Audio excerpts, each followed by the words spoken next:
Schulz, socialiste allemand, est le président du Parlement. Et il ne pratique pas la langue de bois. Les puissants de l'Europe se réunissent à huis clos.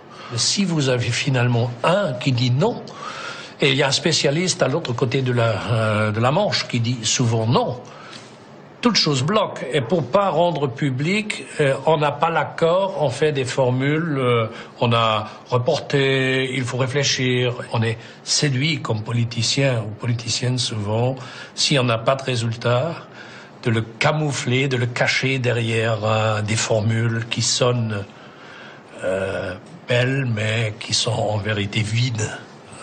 Si on voit les conclusions, il y a souvent des conclusions un peu artificielles. Franchement, on est obligé de supporter ça.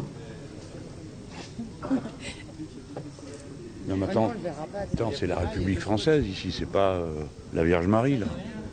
Je comprends pas. Ce truc est pas constitutionnel. Parce qu'il l'avait mis dans le projet de constitution, tu sais, le drapeau de l'Europe. Ah, oui. Ah oui, j'avais pas vu ce que dessus. Tu l'avais pas vu, toi? Ah, j'ai vu. Oui, bonjour. En fait, à chaque fois, vous parlez de changer tous ensemble, etc. et tout. Moi, je suis un citoyen français. Tout le monde me dit, mais en Chine, vous n'avez pas le droit de vote. En France, on est mort pour avoir le droit de vote. Mais en Chine, ils n'ont pas le droit de vote. Ils sont 1,4 milliard. Le temps de compter toutes les voix, il y a un nouveau président, vraiment. Et puis, ils savent qu'ils sont dans une dictature. Dans une dictature, c'est ferme ta gueule. Et aujourd'hui, dans la démocratie française, en fait, j'ai l'impression que c'est parle toujours mon huc est malade. Parle à mon cul, il y a un écho de ouf. Non, mais moi, je vous dis ça parce que on parle de l'Europe. Il y a 10 ans, moi, la dernière fois que je suis allé voter, c'était en 2005. C'était un référendum, là. On nous a tous demandé oui ou non. C'était une question simple. Oui ou non, on change la Constitution. Moi, je me suis levé un dimanche, je suis allé voter, j'ai mis non sur un papier, je l'ai mis dans l'urne. Et 54,8% de la population, on a dit non, et on est allé quand même. J'ai l'impression, en fait, que ce non, là, ce petit trou, c'était mon cul. Et on l'a mis comme ça. Et qu'aujourd'hui, ça fait 10 piges que je chie des étoiles européennes. Voilà. Bonsoir François Baudonnet, vous êtes notre expert européen en direct de Lisbonne. Alors pour y voir bien clair, est-ce qu'on peut finalement considérer que ce texte est à peu près le même que celui de 2005 mais qui revient sous une autre forme ?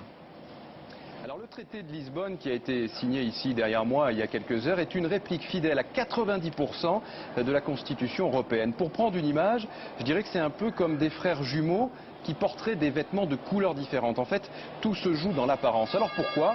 Eh bien parce que depuis 2 ans, un bataillon de juristes européens a repris le traité de Nice d'un côté, le texte de la Constitution européenne de l'autre. Ils ont expurgé la Constitution européenne de tout ce qui pouvait choquer. Ils ont réuni avec le traité de Nice et cela donne aujourd'hui un texte très compliqué, compréhensible justement uniquement par les juristes, un texte de 300 pages. Alors, est-ce qu'il est scandaleux d'avoir procédé ainsi ? Est-ce que la démocratie européenne ce soir est perdante ou au contraire, est-ce qu'il s'agissait d'un passage obligé pour relancer l'Europe? Eh bien là, je crois qu'il s'agit à chacun de se faire sa propre opinion. Merci François. Un public plutôt jeune qui, lors de la dernière présidentielle, a voté aussi bien à droite qu'à gauche. Ils sont fonctionnaires, ingénieurs ou médiateurs sociaux.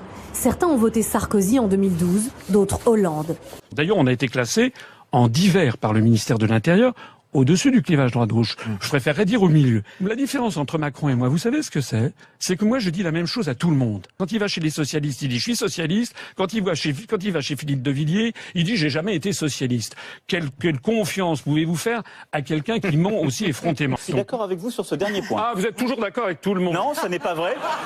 Il faut que les Français se rassemblent au-delà du clivage droite-gauche pour récupérer leur droit de choisir eux-mêmes de leur avenir collectif. Est-ce que vous imaginez qu'on eût dit de De Gaulle en 40 qui était souverainiste ou de Gandhi en 47 qui était souverainiste? Non, c'était des mouvements de libération nationale. Il a un accent gaullien très prononcé, probablement le plus prononcé de tous. Fondons ensemble les 6 États dans quelque chose de supranational, dans une entité supranationale. Et ainsi, tout sera très simple et très pratique. Il n'y a pas de fédérateur aujourd'hui en Europe qui ait la force, le crédit et l'attrait suffisant.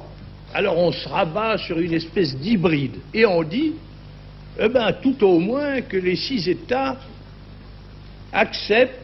s'engage à se soumettre à ce qui sera décidé par une certaine majorité. En même temps, on dit, il y a déjà 6 parlements européens, 6 parlements nationaux, plus exactement, une assemblée parlementaire européenne. Eh bien, malgré tout cela, élisons un parlement de plus, que nous qualifierons d'européen et qui fera la loi aux 6 États. Ce sont des idées qui peuvent peut-être charmer quelques esprits, mais je ne vois pas du tout comment on pourrait les réaliser pratiquement, quand bien même on aurait 6 signatures au bas d'un papier. Y a-t-il une France? Y a-t-il une Allemagne? Y a-t-il une Italie? Y a-t-il une Hollande? Y a-t-il une Belgique? Y a-t-il une Luxembourg qui soit prêt à faire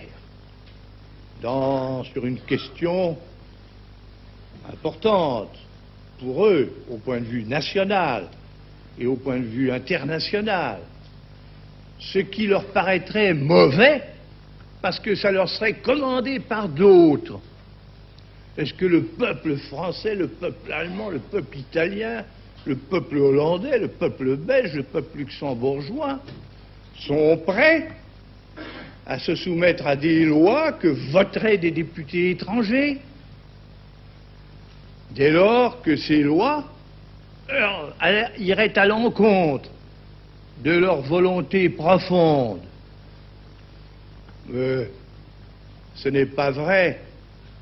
Il n'y a pas moyen, alors qu'il est, de faire en sorte qu'une majorité puisse contraindre une majorité étrangère, puisse contraindre des nations récalcitrantes